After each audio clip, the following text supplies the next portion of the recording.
Bonjour groupe, Jean-François Sénéchal, toujours le même, toujours votre prof, deuxième rendez-vous cette semaine.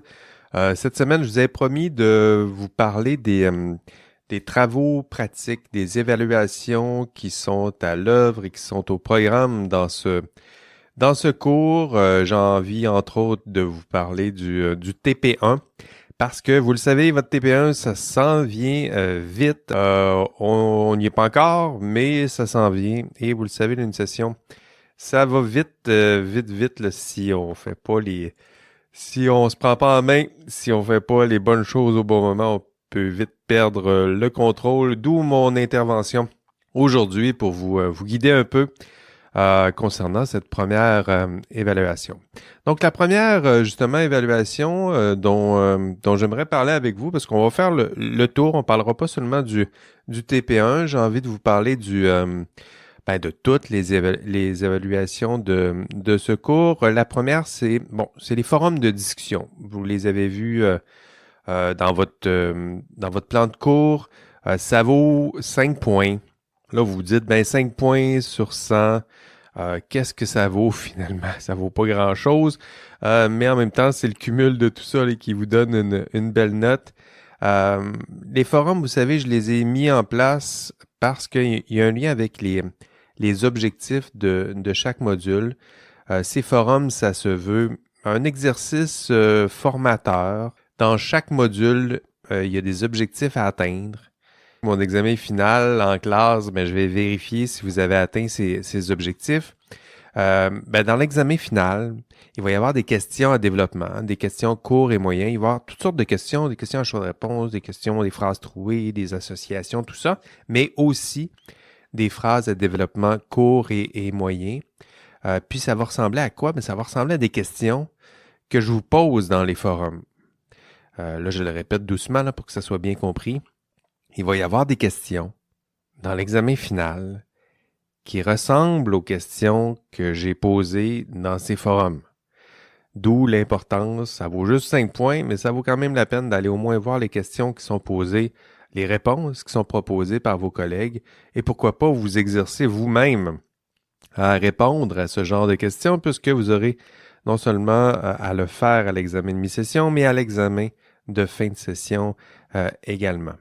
Je vous rappelle que les objectifs qui sont derrière ces forums, c'est souvent de vérifier si vous avez compris les textes proposés, la matière.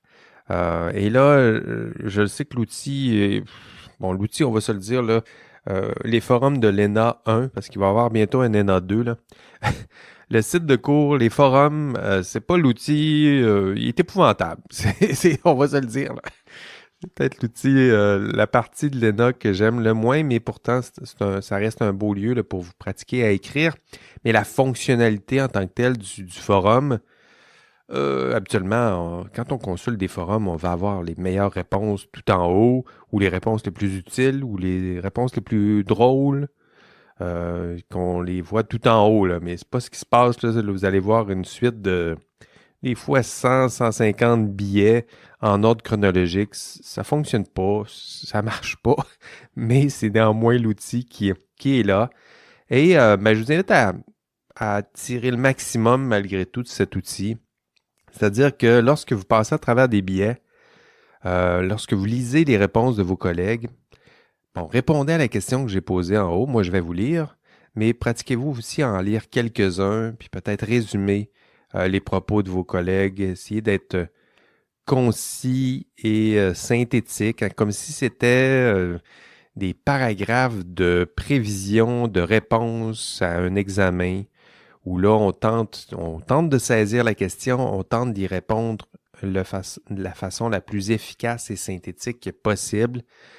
Puis aidez-vous dans ces forums-là à collectivement vous monter des réponses à ces questions qui sont utiles, qui sont aisément lisibles, qui seront aidantes lorsque vous aurez éventuellement à non seulement relire, mais peut-être étudier les réponses qui y sont formulées. Donc, je vous invite à le faire. Encore une fois, l'outil n'est pas parfait, mais si vous faites un effort non seulement individuel, mais collectif, vous allez pouvoir en tirer un bon parti. Sur les forums, je vous demande d'intervenir un minimum de 5 fois. Bon, vous pouvez intervenir plus, mais sachez que moi, je lis tout, que je corrige tout, mais je ne commente pas tout. Donc, ce que je vous dis, c'est que je lis, je corrige et je note vos 5 meilleures contributions. En fait, je vais toutes les nommer, là. Je vais toutes les noter plutôt, mais on va garder vos 5 meilleures notes pour constituer votre note sur 5 points qui est prévue pour les forums de discussion. Puis je vais publier une note, peut-être à la mi-session, là, je vais publier votre note cumulative à la mi-session, comme ça vous saurez là, où vous en êtes. Évidemment, ça sera une note là, provisoire, puis on va la changer d'ici la fin de la session, mais au moins, là, ça va vous permettre de faire le suivi puis de voir votre progression. Puis une bonne participation au forum, c'est quoi? Bien, justement, j'en parle un peu. D'abord, je vais regarder le nombre de vos interventions, la régularité aussi. Si vous me faites 10 interventions dans la dernière semaine, c'est pas la même chose que une ou 2 interventions par module systématique, donc ça. La qualité, évidemment, de vos interventions. Puis, si vous faites le minimum requis, je dirais, vous allez avoir autour de 3,25 sur 5, donc 65% pour ces 5 points-là, disons. Puis, pour avoir plus haut, avoir presque 4 ou 5 sur 5, ben là, il faut proposer, il faut résumer des billets, il faut que ce soit clair, synthétique, faut proposer des textes inédits, donner des exemples pratiques, proposer, publier des images, des schémas qui résument un peu tout ça, là. Et là, si je vois que vous avez fait un effort supplémentaire et que vous excellez à produire un contenu de qualité, à ce moment-là, on passera de 3,25 à 4 ou 5 sur 5, et donc 100% pour cette évaluation. Puis je vous répète mon secret, les questions posées sur ces forums pourraient être des questions d'examen. Ah oui, on évalue la même chose. Donc moi, j'évalue, je m'assure que vous ayez atteint les objectifs de chaque module, puis je vous pose toutes sortes de questions. Puis, je peux vous poser une question en développement moyen dans un forum pour voir si vous avez atteint les objectifs. Puis, je peux poser une question qui ressemble exactement à ça pour vérifier la même chose, mais là, dans un contexte évaluatif, dans un examen de mi-session ou de fin de session.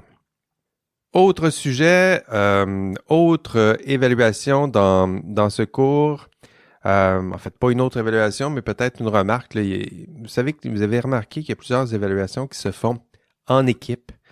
Donc, peut-être quelques mots sur ces travaux d'équipe. Je sais que c'est toujours délicat et difficile, certains travaux d'équipe, mais en même temps, ça reflète la réalité. C'est d'autant plus vrai lorsque le travail en question, c'est un travail d'éthique. Donc, discuter de décisions délicates en petits groupes, ça va faire partie de la réalité de votre travail. Puis là, vous allez faire justement un travail en équipe 5-6. Ça ressemble à une vraie équipe de travail. Et vous allez travailler à distance, c'est sûr, souvent. Mais là, maintenant, vous commencez à avoir vos aises et vos habitudes à distance. Mais en même temps, ça ressemble aussi à ça, là, les travaux d'équipe ou les projets de rédaction de documents à plusieurs mains. Là. Maintenant, c'est assez commun. Donc, pratiquez-vous dans le confort douillet d'un cours universitaire avant de tomber dans le chaos et dans le monde de la pression du travail. Donc voilà, un travail d'équipe, vous serez 6. Vous avez attendez, je pense que j'ai dit jusqu'au 10 septembre pour former vos équipes de travail. Donc, c'est pas obligé d'être vos amis. Mais une équipe de travail. Donc, évidemment, vous pouvez ajouter vos amis, mais je vous suggère aussi de vous pratiquer à intégrer aussi dans vos équipes une personne que vous ne connaissez pas. Une personne qui a peut-être pas la force et la solidité de votre réseau social ici au Québec. C'est une façon contournée de dire les choses. Donc, essayez d'intégrer aussi des personnes qui semblent travaillantes comme vous, mais qui ne sont pas nécessairement vos amis, pouvez faire les deux. Hein, moi, c'est ce que je suggère, là. Quelques amis, quelques collègues de travail, puis on s'applique et on travaille fort, puis on essaye de travailler en équipe, parce que c'est ça aussi la réalité. Puis pour celles et ceux qui auront de la difficulté à se trouver une équipe, ben on s'inquiète pas, hein, rassurez-vous.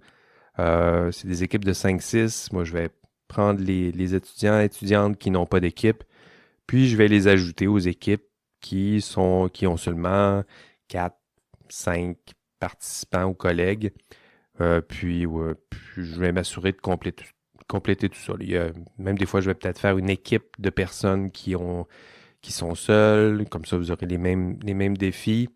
Mais voilà, c'est ce que je vous propose. Il y a personne qui va faire les travaux seuls. Ce sont des travaux d'équipe. Je vais essayer de constituer vos équipes. Puis éventuellement, je vous aiderai à vous trouver une équipe au besoin. Les TP maintenant, donc vous avez 2 TP que vous devrez faire en équipe. Et les TP, ça vaut combien? Ça vaut 30 points. Donc là, on est quand même dans du substantiel, là. 30 points sur 100. Ça commence à valoir la peine d'y consacrer plusieurs heures. Votre TP1 vaudra 5 points. C'est celui qui s'en vient bientôt. Et votre TP2, c'est le gros travail d'équipe de la session. Ça vaut 25 points. Et faites attention parce que le TP1, le petit 5 points, il est intimement relié au gros 25 points. C'est le total là, de 30 points que je veux que vous fassiez attention parce que, tiens, commençons par le TP1. Le TP1, vous devez... Le but, c'est assez simple, mais c'est pas toujours bien compris par mes étudiants. Le but du TP1, c'est de créer un vrai problème éthique. Un vrai problème éthique que vous pourriez rencontrer dans quelques années. Donc, un vrai problème qui reflète la réalité, hein, celle de votre future profession dans quelques années. Ça me semble simple, mais c'est pas toujours... Ce que je veux, c'est des problèmes qui sont réalistes, des problèmes concrets. Puis là, vous m'écrivez ça, vous me rédigez ça sur une page. Pas plus. Ça peut tourner autour de ça. Donc, c'est assez simple. Puis je vous suggère de faire des recherches, parce que là, je veux pas des problèmes génériques là, écrits par ChatGPT, parce que je le sais, j'ai essayé quel genre de problème il me génère. Ça ressemble pas à un vrai problème. Il n'y a rien de réaliste là-dedans. Ça reflète souvent très mal la réalité du Québec. Moi, ce que je veux, c'est un vrai problème personnel. On a l'impression d'y être. C'est concret, c'est réaliste. Puis, on a l'impression là, que c'est vous qui y êtes là, dans 5 ans, disons, là, dans vos premières années de travail ou d'exercice de la profession. Puis les critères, tiens, si mes critères de correction pour le TP1, si je les dis plus explicitement, le premier critère, c'est plausibilité. Donc, moi, je veux que le problème, il soit fréquent dans l'exercice de la profession. Le problème de Karen Duhamel, dont on a parlé dans le dernier podcast, ou dans le précédent plutôt, Karen Duhamel, son problème, c'est un problème rare. C'est un vrai problème, mais c'est un problème rare. Moi, je veux des problèmes qui sont plus fréquents. Peut-être moins graves, mais plus communs. Il y en a aussi. Le deuxième critère, c'est le réalisme, c'est-à-dire que ça doit refléter la réalité d'exercice de votre profession. Donc, choisissez-moi de vrais employeurs, un vrai contexte de travail réaliste, avec des vrais détails, des vrais outils techniques, mais dans le descriptif de votre problème, il faut que ça ressemble à la réalité. Donc ça, c'est le deuxième critère. Là, je ne veux pas un problème passionnant là, qui ferait un bon film de science-fiction ou un bon épisode de Black Mirror. Moi, ce que je veux, c'est un vrai problème, réaliste, plausible, encore une fois, fréquent, concret. Vous voyez les termes que je répète là? L'autre critère, c'est urgence, c'est-à-dire que dans l'énoncé de votre problème, ça va prendre un délai pour prendre votre décision. Donc, le personnage central de votre problème, il devra avoir un délai pour prendre sa décision. Parce que c'est ça aussi la réalité, là. Quand on prend des décisions éthiques et délicates, on n'a pas d'éternité pour prendre ce genre de décision-là. Donc, la pression du temps, ça fait partie de la réalité ça fait partie de l'éthique appliquée. Hein? On n'a pas l'éternité en éthique théorique, comme Aristote et Platon, pour trouver le sens du monde. On doit prendre une décision délicate, on doit le faire vite, on a des impondérables et des contraintes. Puis, comme la vie, on doit survivre un peu. Donc, ce délai-là, là, le critère, c'est le critère d'urgence. Vous n'avez pas l'éternité, vous avez, je ne sais pas, dans votre énoncé, peut-être 2-3 semaines pour prendre une décision. Ça reflètera là aussi la réalité. Autre critère, originalité. Originalité, ça veut dire que c'est le vôtre. C'est vous qui l'avez écrit, donc pas de plagiat. Attention, là, si vous vous inspirez d'un cas réel, faut le dire, faut citer nos sources. Il y en a des exemples dans la réalité, dans les journaux. Vous entendez parler d'une histoire, mais faut dire de quelle histoire vous vous êtes inspiré. Puis, parlant de plagiat, tiens, c'est peut-être mon bon moment là, de faire mon rant, ma mise en garde concernant ChatGPT et autres IA génératives. Donc maintenant, vous connaissez bien ChatGPT, il y en a d'autres, il va y en avoir d'autres. Vous avez peut-être testé, ChatGPT c'est le plus commun, mais il y a Gemini ou Gemini, Copilot. Je vous ai déjà parlé de Perplexity AI. Hein, vous le savez, si vous ne les avez pas utilisés, ben essayez-les. Vous allez voir que ce sont vraiment des outils performants. Ça peut vous aider à générer du texte, à corriger du texte. Je ne suis pas là pour faire l'apologie ou vous vendre ce genre d'outils, mais c'est des outils très performants. Puis je ne suis pas là non plus pour dire que c'est le mal incarné. Non, vraiment pas. Moi, ce que je vous invite à faire, c'est utiliser ces outils, mais avec intégrité et grande prudence. Parce que, ne l'oubliez pas, puis des fois, il faut le répéter, vous êtes ici pour apprendre et être compétent. Apprendre et compétent. Donc, il faut faire en sorte que vous le deveniez, il faut faire en sorte que nous soyons capables d'en témoigner. Et vous avez vu que dans mes objectifs de cours, même si dans mes objectifs de cours, là, c'est mentionné à nulle part là, que moi, je serais ici pour vous apprendre à écrire. Là. Donc moi, si vous voulez utiliser ces outils-là parce que vous maîtrisez mal la langue, que ce soit pas votre langue maternelle, mais il y en a que c'est leur langue maternelle, le français, puis ils la maîtrisent mal, donc ils veulent se faire accompagner de ces outils-là pour les aider au travail d'écriture, tout ça, ça va. Mais je vous invite à lire, entre autres, mes instructions concernant ChatGPT dans la section évaluation. Hein, c'est important pour un prof, surtout dans le contexte aujourd'hui, là, avec ces nouveaux outils-là, de vous dire ce qu'on en pense ou ce qu'on s'attend. Moi, je me mettrais pas la tête dans le sable en me disant, mais les étudiants, ils l'utiliseront pas. Tout le monde l'utilise en ce moment. Là, puis si vous le faites pas, je vous invite à le tester.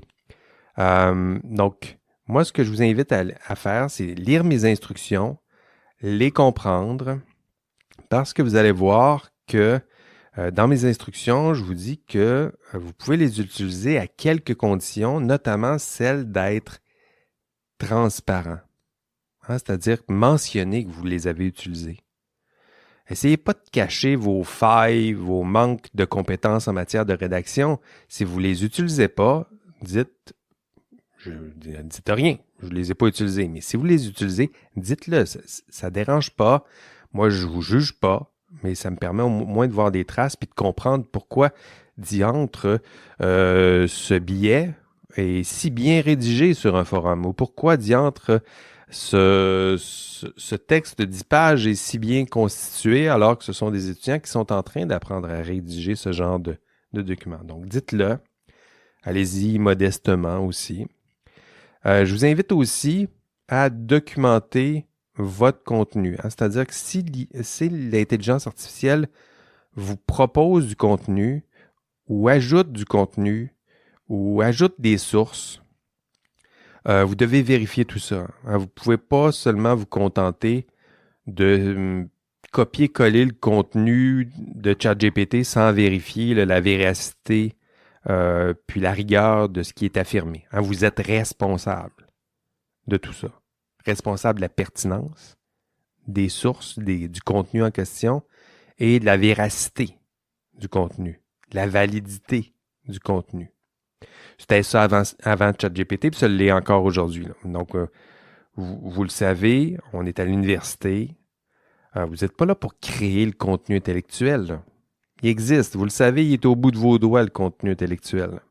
Le but, c'est que vous soyez compétent pour le retracer, pour documenter ce que vous affirmez, pour montrer à votre lecteur, que ce soit dans le cadre d'un cours ou un texte que vous écrivez, là, à être capable de montrer au lecteur que vous êtes devenus des experts à retracer le contenu pertinent. Vous êtes bon là-dedans. Là. C'est ça qu'il faut que vous soyez capable de démontrer. Pas que vous avez inventé tout. Là. Vous êtes bon à retracer le contenu, montrer vos sources, montrer avec honnêteté et rigueur que moi, non seulement j'affirme des choses, mais je suis capable de vous démontrer d'où proviennent ces choses et ce savoir. Sinon, hein, si vous respectez ces règles, si vous êtes intègre et prudent, bien, vous pouvez utiliser ces outils dans mon cours. OK, l'indice de ce podcast, vous devrez faire des efforts supplémentaires pour trouver l'indice. Vous devrez consulter, vous savez, j'ai parlé de ma politique d'utilisation prudente de ChatGPT. Ce que vous devrez faire pour réussir cet indice, vous devrez aller sur votre site de cours, dans la section Évaluation et résultats. Il y a un des titres qui s'appelle Utilisation prudente de ChatGPT. Vous allez cliquer, vous allez lire la politique d'utilisation prudente de ChatGPT, mais surtout, l'indice cette semaine, ce sont les 4 principes qui guident l'utilisation de ChatGPT et autres IA génératives. Donc, la première, c'est de le voir, c'est transparence. J'en ai parlé. La deuxième, c'est rigueur. J'en ai parlé. Il y en a 2 autres. Donc, vous devez me mentionner les 2 autres. Voilà, c'était ça l'indice. C'est plus compliqué, mais c'est ça aussi. Je veux que vous la lisiez, cette politique-là.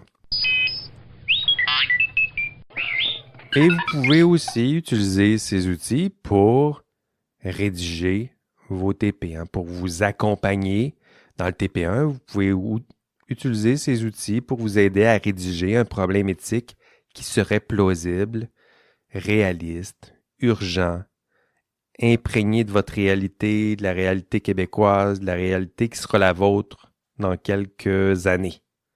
Donc, concentrez-vous là-dessus, là, sur l'authenticité, le réalisme pratique de tout ça, là, et l'utilité pratique pour vous de résoudre ce genre de problème. Hein, si vous m'inventez un problème qui n'existe pas, après, venez pas me blâmer que je vous ai fait travailler sur un problème qui n'existe pas. Donc, dernier critère, c'est le critère d'équilibre.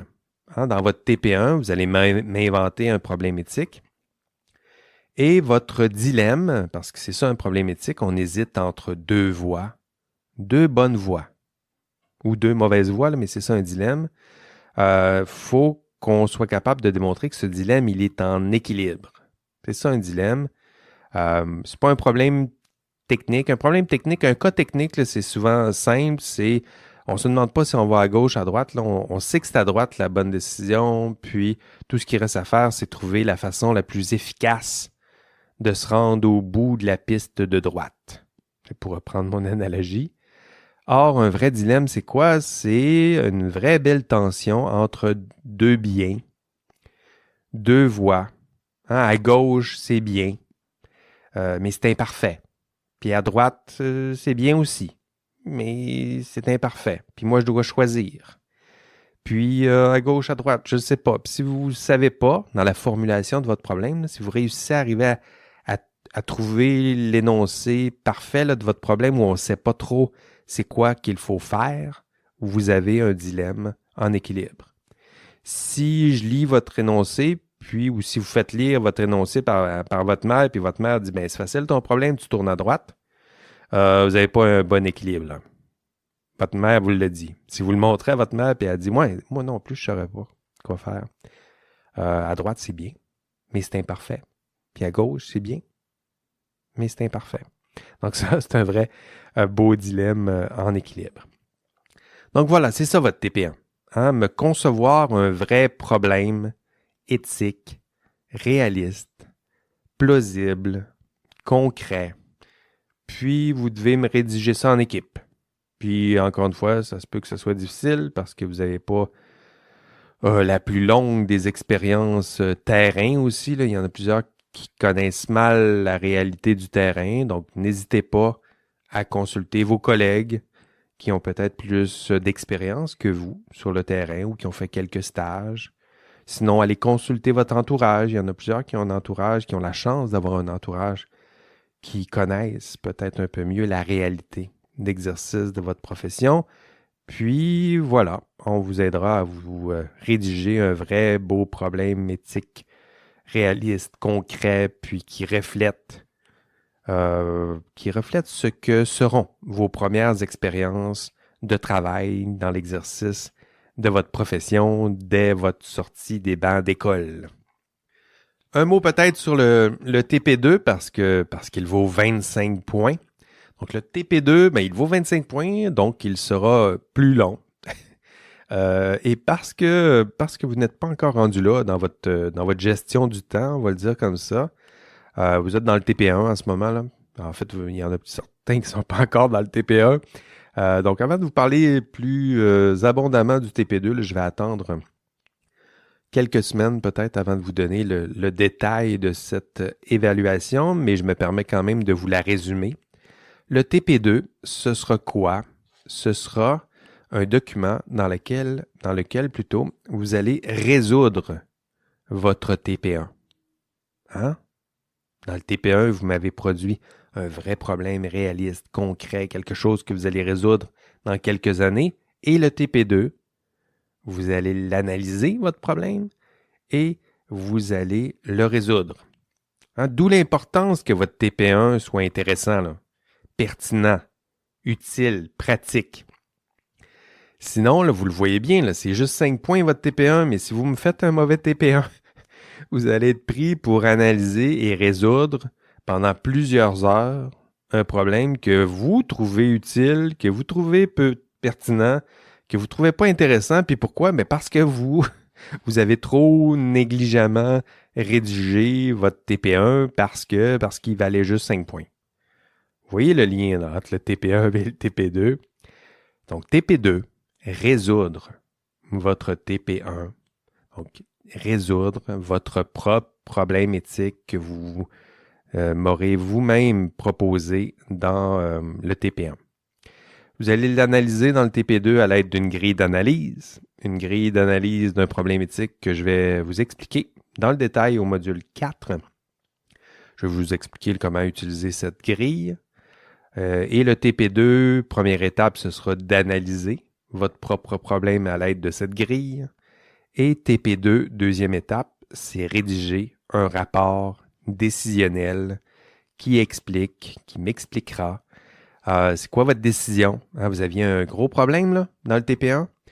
Le TP2, vous allez m'expliquer notamment c'est quoi la décision que vous avez prise, puis pourquoi vous avez pris cette décision-là, puis comment vous allez la mettre en œuvre, puis c'est quoi vos recommandations, c'est quoi vos principaux arguments.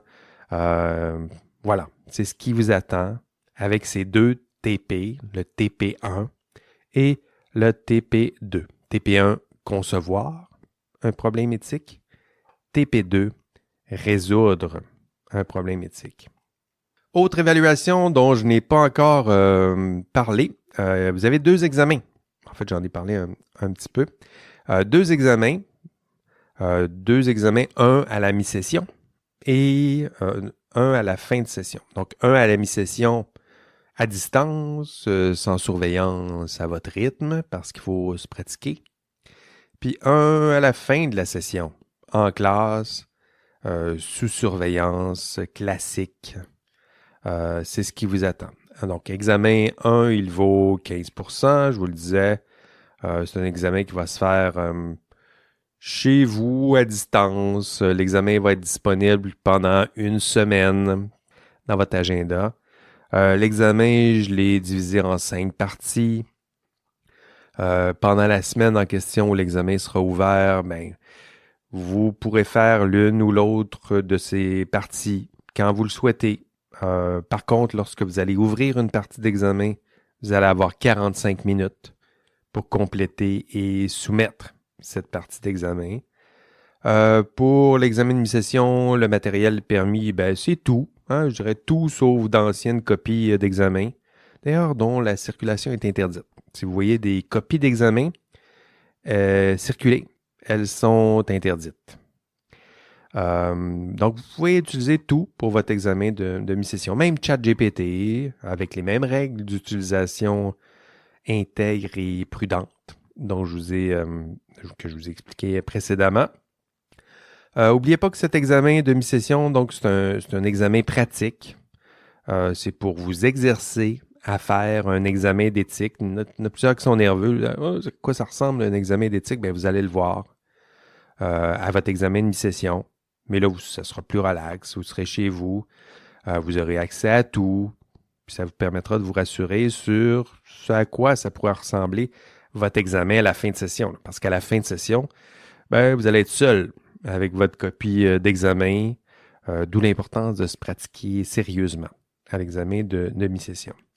Et votre examen de mi-session, vous aurez accès à tout, y compris un autre étudiant ou un autre étudiant. Vous pouvez même vous lier, moi j'appelle ça la formule mariage. Là. Bon, c'est un peu vieillot, peut-être comme expression, là, mais c'est-à-dire que vous allez pouvoir consulter un collègue ou une collègue pendant une partie d'examen. Évidemment, vous devrez mentionner, c'est toujours la même règle, être transparent, mentionner le nom de la collègue ou du collègue avec qui vous avez fait l'examen, mais c'est possible. Le but de tout ça, c'est encore une fois de réduire le stress, l'anxiété qui peut être liée à accompagner ce genre d'examen. Là, vous avez accès à tout, vous êtes à distance, vous avez même votre meilleur collègue là, qui est à côté de vous pour vous aider si vous oubliez une partie du contenu. Mais encore une fois, faites attention, que ce soit que vous soyez aidé de votre collègue ou de ChatGPT, tout le contenu intellectuel produit dans cet examen doit être le vôtre. C'est-à-dire que vous pouvez vous servir de ce que vous trouvez sur Internet pour vous rappeler certains passages. Vous pouvez même citer une petite phrase à condition de citer la source. Mais le but, c'est de créer vous-même votre propre contenu. Puis si vous ne le faites pas, puis si vous ne citez pas vos sources, ça a un seul nom, ça s'appelle du plagiat. Puis ça, ben, vous pouvez pas, vous voulez pas vous faire sanctionner pour de la triche universitaire. Et qui plus est, dans un cours d'éthique, ça paraît bien mal. Bon, j'aime bien la drôlerie ironique du geste, mais c'est moins drôle pour vous. Ça, c'est sûr et certain. De toute façon, concernant cet examen de mi-session, je vais vous redonner les instructions juste avant l'examen de mi-session. Là, c'est plutôt pour vous mettre ça là, déjà en tête, pour que vous sachiez un petit peu ce qui vous attend. Mais comme dans bien des cas, je vais répéter. Parce que certains, non, peut-être pas écouter ça, auront oublié en temps et lieu. D'où l'importance pour un prof de non seulement se répéter, mais répéter les choses qu'il croit pertinentes pour vous. Examen 2, ce sera quoi? C'est votre examen final en classe, sous surveillance. Et ça vaut 40%. Donc oui, ça, c'est beaucoup de points, mais en même temps, je ne vous lance pas comme ça là, dans le vide. Toute la session, tous les exercices formatifs, tout ce que je fais, c'est orienté d'une façon telle que votre examen sous surveillance, vous serez prêt. Vous aurez fait les exercices nécessaires. Je vous aurai transmis le contenu, vous aurez identifié les objectifs de chaque module, vous saurez pratiquer à atteindre les objectifs de chaque module, puis à la fin, le 40% sera là pour vous dans un examen sous surveillance, en classe, classique. L'examen final, ça va être d'une durée de 2 heures, donc vous pouvez déjà vous projeter là, en train de faire votre examen en classe. Aucun matériel. D'où l'importance, là, ça génère toujours un stress, là, y compris d'imaginer ce genre de situation-là.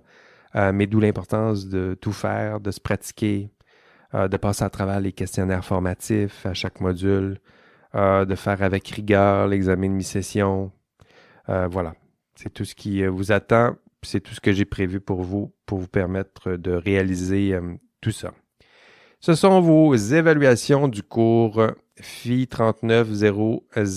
Ajoutons peut-être les questionnaires aussi à la fin de chaque module. Vous l'avez vu, là, si vous avez fait le module 1 et vous allez bientôt faire le module 2, à la fin de chaque module, il y a un questionnaire. Ça aussi, ce sont des petites questions, là. Si vous demandez à quoi ressemble l'examen, ben ça ressemble aussi à ces petits questionnaires-là, là. Il y aura aussi à l'examen final et l'examen de mi-session des questions qui ressemblent à ça, là.